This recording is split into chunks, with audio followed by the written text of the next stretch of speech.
Okay, so right now some of you might be wondering why there is a second part to my review of episode 23 of Re:Zero.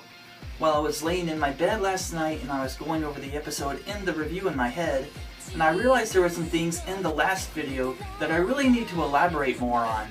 So in this video, it's going to be a more in-detail discussion of where the series could possibly be headed now after Sunday's episode. So let me start us off by saying I am so salty after the ending that we had in Sunday's episode. I mean, I am ridiculously salty.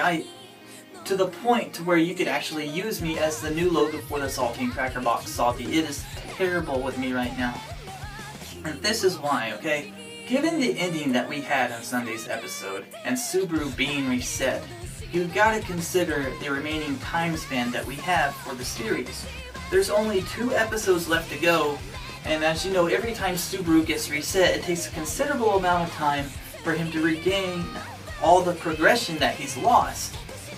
And with only 2 episodes left, I am really uncertain if they're going to have time to have a comeback from that reset. Which really sucks because there was so much good progression and characterization and wonderful moments within the last 4 episodes that to have it all go to waste right now because of this late reset, which I'm going to elaborate more on in a second. It's going to be awful. I mean, I can't imagine where the series is headed now, because remember when I said Sunday when I released the video that I was not expecting them to add a twisted ending like this so late in the game? This is what I mean. If that moment had been a little earlier on in the series, like not toward the last 2 episodes, there's a possibility that they could have more time for, you know, a comeback from the reset. But given there's only 2 episodes left before the finale, then what's going to happen? Because it was going in such a good direction up until that point. And now with Subaru being reset, we have no idea how far back he's going to be reset. And that cliffhanger was just god awful. I hate that cliffhanger. I hate it.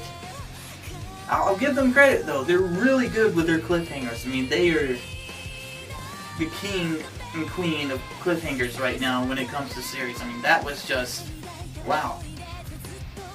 But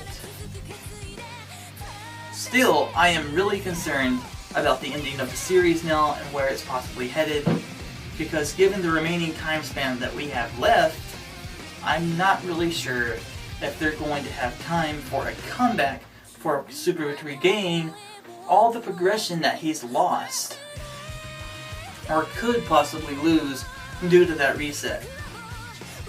And I say could possibly lose because we're uncertain right now just how far he's going to be reset. Now if he ends up being reset before the discussion with Rim, I am going to be severely pissed. I mean, that is going to be absolutely terrible, because then I won't be able to see any way possible for them to have a comeback and regain all the progression that he's lost in the last 4 episodes, given that they set him back so far. But if for some miracle they do end up having a comeback and manage it within these last 2 episodes, more power to the writer, more power to White Fox. But right now, it's just mind-boggling me. I mean, really, I could not get any sleep last night at all, because my mind would just not let the matter go. And I just wanted to bring this to you guys' attention and elaborate more on what I was talking about in the last video. I hope this guys help you understand my concerns more, and I'll catch you guys in the next one.